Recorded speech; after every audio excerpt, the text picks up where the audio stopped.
otsin õhtustuudiost üles Heilja Sillamaa, kes on ajakirjanduses võib öelda tõusev täht. Tahab ta seda või ta ei taha seda. Kuidas sa leidsid tee üldse ajakirjandusse?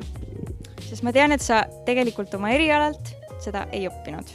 Sa tuled majanduse poole pealt, äri poole pealt. Ja ma õppisin tegelikult majandust ja äritetüüs, aga mul oli selline huvitav olukord, et ma teadsin, et ma kolin Aafrikasse, pidin siis endise elukaaslasega sinna kolima ja mul oli lihtsalt selline hetk, kus ma mõtlesin, et ma võiks midagi täiesti uut teha, sest ma olin just ettevõtlusega tegelenud, ma sain aru, et see, millega ma tegelen, tegelikult ei meeldi mulle ja ma mõtlesin, et okei, mul on 3 kuud, ma proovin midagi täiesti teistsugust ja ma läksin lihtsalt CV Online'i või kuskile sellisesse portaali ja võtsingi tuimalt töökuulutus ette, näed, Postimees otsib ajakirjanikke.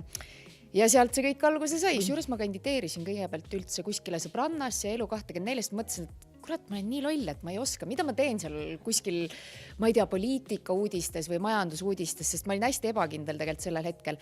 Aga siis Kristi Malmberg, kes oli sellel ajal majandustoimetusjuht, ta hästi sõbralikult ütles mulle, et tead, neid majandusteemasid ei tasu üldse karta, eriti suvel. Ja siis mõtlesin tõesti, kes suvel siin ikka mingit rasket majandust teeb.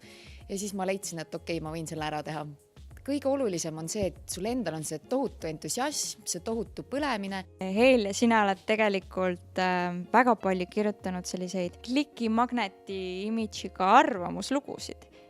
Et need on sellised pealkirjad, kuhu sa nagu kohe pead klikkima. Kas sul on see natukene selline skeem olnud mingi hetk? Kusjuures seda on mult hästi palju küsitud, uuritud ja ma tunnistan ausalt, et ma ei olnud nii tark oma strateegiaga, et seda teha, aga nüüd ma saan aru, et see oli päris kaval strateegia, kuigi seal ei olnud strateegiat. Aga tegelikult, mis ma olen aru saanud, on see, et ma lihtsalt lollilt läksin nii ausalt peale. Ma sain hästi palju selle eest ju selliseid kurje sõnumeid, samamoodi ma sain hästi palju armastavaid sõnumeid, kes väga kiitsid, et tore, et keegi julgeb niimoodi sõna võtta. Aga jah, päeva lõpuks ongi see, et inimesed ei ole harjunud aususega, sest me elame kahjuks selles ühiskonnas, kus kõik üritavad endast mingit ülihead muljet alati jätta. Ausalt öeldes väga enam ei huvita ka, mis on. Ma olen kuidagi nii teist suunda läinud nüüd, et siuke väike vabadus. Nii, aga räägime sellest uuest suunast. Mis siis hetkel elus on, me oleme õhtustuudios. Miks? Sest mul õnnestus end kuidagi ka õhtutiimi ära rääkida.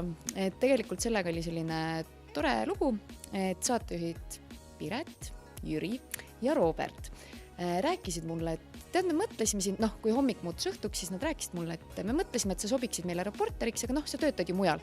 Siis minul lõi kohe siuke tuluka põlema, et mis mõttes. Nagu igal pool saab töötada. Ja siis ma helistasin sellel samal õhtul, kui ma seda kuulsin, helistasin Robert Roolile, ütlesin talle, et Robert, et kas see on nüüd väga hull, kui ma ise end pressin sinna, et kui ma helistan produtsendile, kas see on okei, kas ma peaks seda tegema, kas mul oleks võimalus üldse. Ja siis tema kiitis muidugi takka, ütles, et väga hea, nii peabki, et ega see teistmoodi see kuskile ei jõua. Siis ma helistasingi ise produtsendile, hullult värisesid, ma pole ammu nii palju värisenud, sest sa ajakirjanikuna harjud ära juba kõikide kõnedega, aga see oli tõesti hästi hirmus kõne.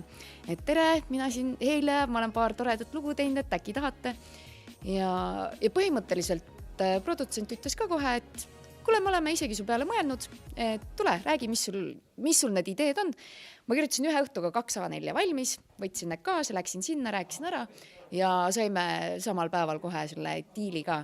Et kui ongi nagu üks asi, mida ma olen õppinud, siis see on see, et sa ei tohi jalaga ust maha lüüa, aga keegi sinu eest sinna uksele koputama ka ei hakka. Et põhimõtteliselt seda sa pead ikkagi ise tegema, kui sa midagi tahad.